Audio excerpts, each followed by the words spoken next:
Okay, so today we're going to have a look at a pupil of mine, Anthony, who've been teaching for about 7 weeks. We're going to have a look from down the line and just look at some of the sequencing in the backswing and the start of the downswing. We have been working on his grip and some club face positions and probably a little bit on swing path as well. But we're going to have a look at some of the movements in the backswing that could be contributing to. He's still got a tiny little bit of a flip release at the bottom, so just going to have a look at some of the things that could be contributing to that. He's a 16 handicapper, plays at Walmsley, I think. When he came to me, the shots they were hitting were big shots off to the right. Now and again, he'd throw some kind of shanks in there as well. So we've worked on the grip and the club face positions. Just to help him out with those shots, and this is just purely to continue working and just seeing what else we can improve in his swing. Do a lot of videos from side on, or from face on, so this is going to be from down the line, and we can take a good look at some of the backswing movements that I would like to see and that I'd be looking for in my players. The player on the right is Robert Garrigus. Again, a superb driver, excellent movement, very straight, very long. So again, a great model to use, somebody you'd like to copy. So let's set Anthony off. We can just start to have a look at his backswing. So we'll get to P1. This is a very common position that most people are taught first up.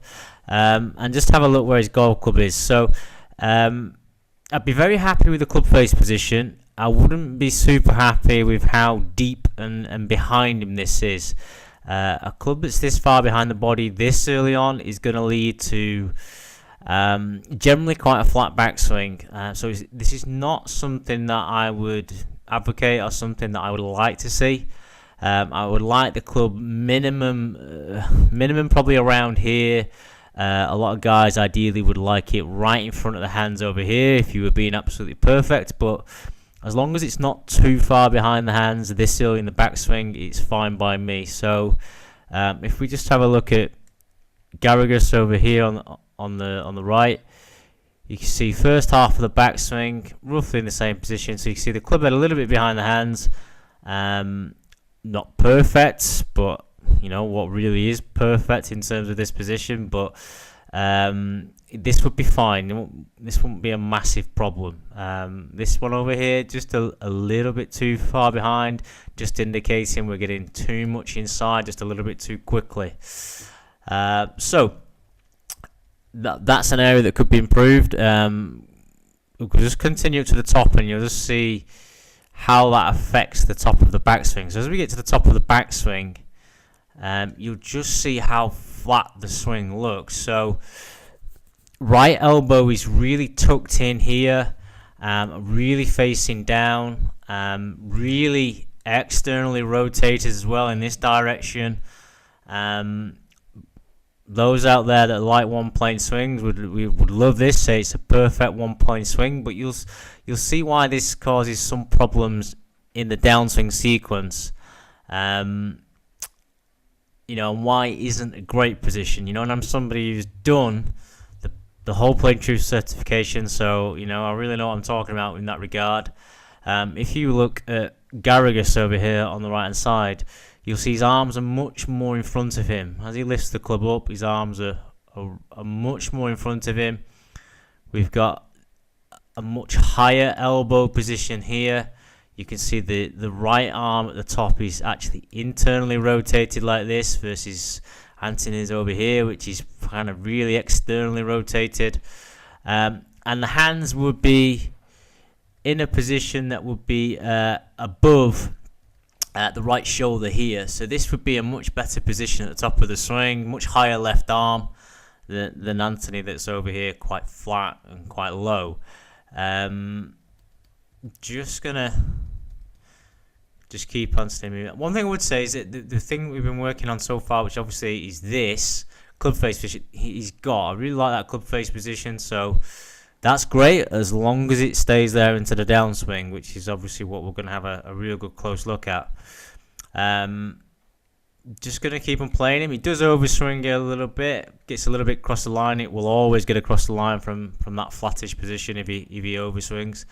So let's just have a look at the downswing. So the first thing you're going to see on the way down is the problem with the flat swing. When you have a flat backswing, that's a very shocking line. Just let me redraw that. When you have quite a flat backswing, the first movement is always generally going to be to fire your arm internally this way. So if I just run this backwards and forwards, you can just see straight away it looks like that hand comes crashing through that green line that I've drawn, and he's moving towards the ball. So that's why a very low and flat backswing isn't great or isn't optimal, purely because it causes the opposite reaction, which is to fire the arm internally straight away. If you see this on Garrigus here, if I draw that same line just here, you'll see a much flatter swing. You can see the club looks like it's dropping behind him. It doesn't look like his hands are coming careering through and over. It just looks like he's laying the club down. Whereas, like say, Anthony, you see upper body, everything looks like it's firing out towards the ball. Okay. As we get into the downswing, obviously things we've been looking at are club face positions, and this is the big thing here. This area here is hands, and you can see how cupped this wrist joint is. Let's take those lines back off, and you compare that to Garrigus over here. You can see completely different wrist position, and you can see how that affects the plane of the golf club. So if you're just there and you're just working on playing and you're actually not looking at what's causing the issues in the swing, then you're forever going to be chasing it, because you're just going for the effects. You're not really going for the cause. What causes the incorrect plane, rather than just trying to fix the plane itself. You can see that here we've got a high right elbow versus Garrigus's low right elbow. So this is an internally rotated arm here versus Garrigus over here, which would be far more externally rotated. So completely different looking arm position, and a big cupping in this wrist here, this left wrist, versus a flattening or a bowing left wrist over here on the right hand side. And that is what flattens the plane, not just simply a golfer trying to get more inside. It doesn't really work like that, and it hasn't really worked like that for a long time.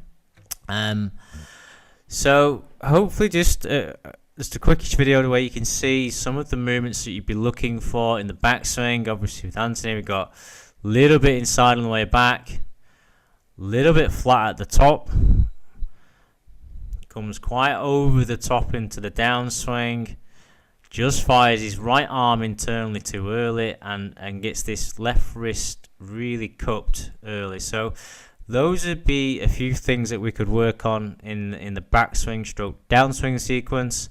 Obviously we get his arms in a much better position here and here, then obviously it will help the downswing tremendously.